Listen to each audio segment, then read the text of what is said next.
Hola, ¿qué tal? Los saludo con mucho gusto. Mi nombre es Daniel Beltrán y continuamos con la lectura de la carta encíclica Laudato Si del Papa Francisco sobre el cuidado de la casa común. Página 127, capítulo 5. Algunas líneas de orientación y acción. He intentado analizar la situación actual de la humanidad, tanto en las grietas que se observan en el planeta que habitamos, como en las causas más profundamente humanas de la degradación ambiental.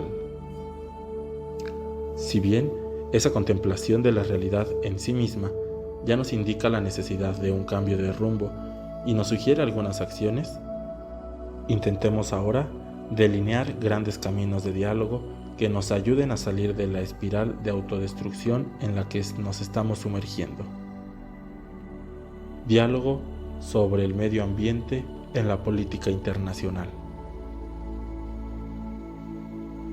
Desde mediados del siglo pasado, y superando muchas dificultades, se ha ido afirmando la tendencia a concebir el planeta como patria y la humanidad como pueblo que habita en una casa de todos. Un mundo interdependiente no significa únicamente entender que las consecuencias perjudiciales de los estilos de vida, producción y consumo afectan a todos, sino principalmente procurar que las soluciones se propongan desde una perspectiva global y no solo en defensa de los intereses de algunos países. La interdependencia nos obliga a pensar en un solo mundo, en un proyecto común. Pero la misma inteligencia que se utilizó para un enorme desarrollo tecnológico no logra encontrar formas eficientes de gestión internacional en orden a resolver las graves dificultades ambientales y sociales. Para afrontar los problemas de fondo, que no pueden ser resueltos por acciones de países aislados, es indispensable un consumo mundial que lleve, por ejemplo, a programar una agricultura sostenible y diversificada, a desarrollar formas renovables y poco contaminantes de energía, a fomentar una mayor eficiencia energética, a promover una gestión más adecuada de los recursos forestales y marinos, a asegurar a todos el acceso al agua potable. Sabemos que la tecnología basada en combustibles fósiles muy contaminantes, sobre todo el carbón, pero aún el petróleo y en mayor medida el gas, necesita ser reemplazada progresivamente sin demora. Mientras no haya un amplio desarrollo de energías renovables que debería estar ya en marcha, es legítimo optar por los menos malos o acudir a soluciones transitorias. Sin embargo, en la comunidad internacional no se logran acuerdos suficientes sobre la responsabilidad de quienes deben soportar los costos de la transición energética. En las últimas décadas, las cuestiones ambientales han generado un gran debate público que ha hecho crecer en la sociedad civil espacios de mucho compromiso y de entrega generosa. La política y la empresa reaccionan con lentitud, lejos de estar a la altura de los desafíos mundiales. En este sentido, se puede decir que mientras la humanidad del periodo postindustrial quizás sea recordada como una de las más irresponsables de la historia, es de esperar que la humanidad de comienzos del siglo XXI pueda ser recordada por haber asumido con generosidad sus graves responsabilidades. El movimiento ecológico mundial ha hecho ya un largo recorrido, enriquecido por el esfuerzo de muchas organizaciones de la sociedad civil. No sería posible aquí mencionarlas a todas ni recorrer la historia de sus aportes, pero gracias a tanta entrega, las cuestiones ambientales han estado cada vez más presentes en la agenda pública y se han convertido en una innovación constante a pensar a largo plazo. No obstante, las cumbres mundiales sobre el ambiente de los últimos años no respondieron a las expectativas porque por falta de decisión política no alcanzaron acuerdos ambientales globales realmente significativos y eficaces. Cabe destacar la Cumbre de la Tierra celebrada en 1992 en Río de Janeiro. Allí se proclamó que los seres humanos constituyen el centro de las preocupaciones relacionadas con el desarrollo sostenible. Retomando contenidos de la Declaración de Estocolmo, consagró la cooperación internacional para cuidar el ecosistema de toda la Tierra, la obligación por parte de quien contamina de hacerse cargo económicamente de ello, el deber de evaluar el impacto ambiental de toda obra o proyecto. Propuso el objetivo de estabilizar las concentraciones de gases de efecto invernadero en la atmósfera para revertir el calentamiento global. También elaboró una agenda con un programa de acción y convenio sobre la diversidad biológica. Declaró principios en materia forestal. Si bien aquella cumbre fue verdaderamente superadora y profética para su época, los acuerdos han tenido un bajo nivel de implementación, porque no se establecieron adecuados mecanismos de control, de revisión periódica y de sanción de los incumplimientos. Los principios enunciados siguen reclamando caminos eficaces y ágiles de ejecución práctica. Como experiencias positivas, se pueden mencionar, por ejemplo, el Convenio de Basilea sobre los desechos peligrosos, con un sistema de notificación, estándares y controles. También la Convención vinculante que regula el comercio internacional de especies amenazadas de fauna y flora silvestre, que incluye misiones de verificación del cumplimiento efectivo. Gracias a la Convención de Viena para la protección de la capa de ozono y su implementación mediante el Protocolo de Montreal y sus enmiendas, el problema del adelgazamiento de esa capa parece haber entrado en una fase de solución. En el cuidado de la diversidad biológica y en lo relacionado con la desertificación, los avances han sido mucho menos significativos. En lo relacionado con el cambio climático, los avances son lamentablemente muy escasos. La reducción de gases de efecto invernadero requiere honestidad, valentía y responsabilidad, sobre todo de los países más poderosos y más contaminantes. La Conferencia de las Naciones Unidas sobre el Desarrollo Sostenible, denominada Río+20, emitió una extensa e ineficaz declaración final.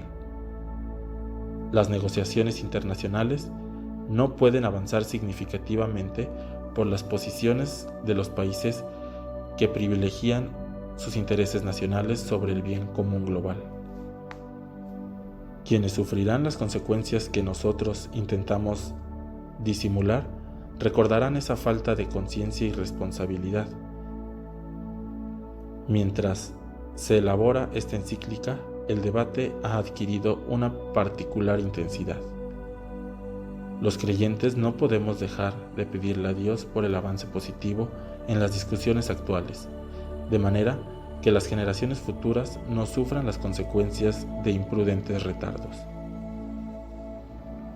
Algunas de las estrategias de baja emisión de gases contaminantes buscan la internacionalización de los costos ambientales, con el peligro de imponer a los países de menores recursos pesados compromisos de reducción de emisiones comparables a los de los países más industrializados. La imposición de estas medidas perjudica a los países más necesitados de desarrollo. De este modo, se agrega una nueva injusticia envuelta en el ropaje del cuidado del ambiente. Como siempre, el hilo se corta por lo más débil. Dado que los efectos del cambio climático se harán sentir durante mucho tiempo, aun cuando se tomen medidas estrictas, algunos países con escasos recursos necesitarán ayuda para adaptarse a efectos que ya se están produciendo y que afectan sus economías. Sigue siendo cierto que hay responsabilidades comunes, pero diferenciadas. Sencillamente porque, como han dicho los obispos de Bolivia, los países que se han beneficiado por un alto grado de industrialización a costa de una enorme emisión de gases invernaderos tienen mayor responsabilidad en aportar a la solución de los problemas que han causado. La estrategia de compraventa de bonos de carbono puede dar lugar a una nueva forma de especulación y no servir para reducir la emisión global de gases contaminantes. Este sistema parece ser una solución rápida y fácil, con la apariencia de cierto compromiso con el medio ambiente, pero que de ninguna manera implica un cambio radical a la altura de las circunstancias. Más bien puede convertirse en un recurso diversivo que permita sostener el sobreconsumo de algunos países y sectores. Los países pobres necesitan tener como prioridad la erradicación de la miseria y el desarrollo social de sus habitantes, aunque deban analizar el nivel escandaloso de consumo de algunos sectores privilegiados de su población y controlar mejor la corrupción.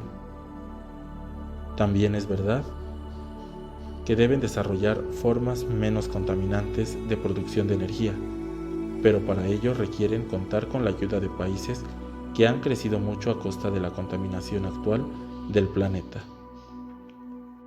El aprovechamiento directo de la abundante energía solar requiere que se establezcan mecanismos y subsidios de modo que los países en desarrollo puedan acceder a la transferencia de tecnologías, asistencia técnica y recursos financieros, pero siempre prestando atención a las condiciones concretas, ya que no siempre es adecuadamente evaluada la compatibilidad de los sistemas con el contexto para el cual fueron diseñados. Los costos serían bajos si se compara con los riesgos del cambio climático. De todos modos, es ante todo una decisión ética, fundada en la solidaridad de todos los pueblos.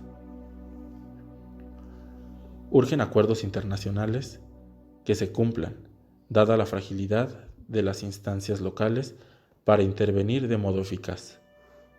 Las relaciones entre estados deben resguardar la soberanía de cada uno, pero también establecer caminos consensuados para evitar catástrofes locales que terminarían afectando a todos. Hacen falta marcos regulatorios globales que impongan obligaciones y que impidan acciones intolerables, como el hecho de que los países poderosos impulsen a otros países residuos e industrias altamente contaminantes. Mencionemos también el sistema de gobernanza de los océanos, pues, si bien hubo diversas convenciones internacionales y regionales, la fragmentación y la ausencia de severos mecanismos de reglamentación, control y sanción, terminando todos los esfuerzos, el creciente problema de los residuos marinos y la protección de las áreas marinas más allá de las fronteras nacionales, continúa planteando un desafío especial. En definitiva, necesitamos un acuerdo sobre los regímenes de gobernanza para toda la gama de los llamados bienes comunes globales. La misma lógica que dificulta tomar decisiones drásticas para invertir la tendencia al calentamiento global es la que no permite cumplir con el objetivo de erradicar la pobreza. Necesitamos una relación global más responsable, que implica encarar al mismo tiempo la reducción de la contaminación y el desarrollo de los países y regiones pobres. El siglo XXI, mientras mantiene un sistema de gobernanza propio de épocas pasadas, es escenario de un debilitamiento de poder de los estados nacionales, sobre todo porque la dimensión económico-financiera de características transnacionales tiende a predominar sobre la política. En este contexto, se vuelve indispensable la maduración de instituciones internacionales más fuertes y eficazmente organizadas, con autoridades designadas equitativamente por acuerdo entre los gobiernos nacionales y dotadas de poder para sancionar. Como afirmaba Benedicto XVI en la línea ya desarrollada por la doctrina social de la Iglesia, para gobernar la economía mundial, para sanear las economías afectadas por la crisis, para prevenir su empeoramiento y mayores desequilibrios consiguientes, para lograr un oportuno desarme integral, la seguridad alimenticia y la paz, para garantizar la salvaguardia del ambiente y regular los flujos migratorios, urge la presencia de una verdadera autoridad política mundial, como fue ya esbozada por mi predecesor, San Juan 23. En esta perspectiva, la diplomacia adquiere una importancia inédita, en orden a promover estrategias internacionales que se anticipen a los problemas más graves que terminan afectando a todos.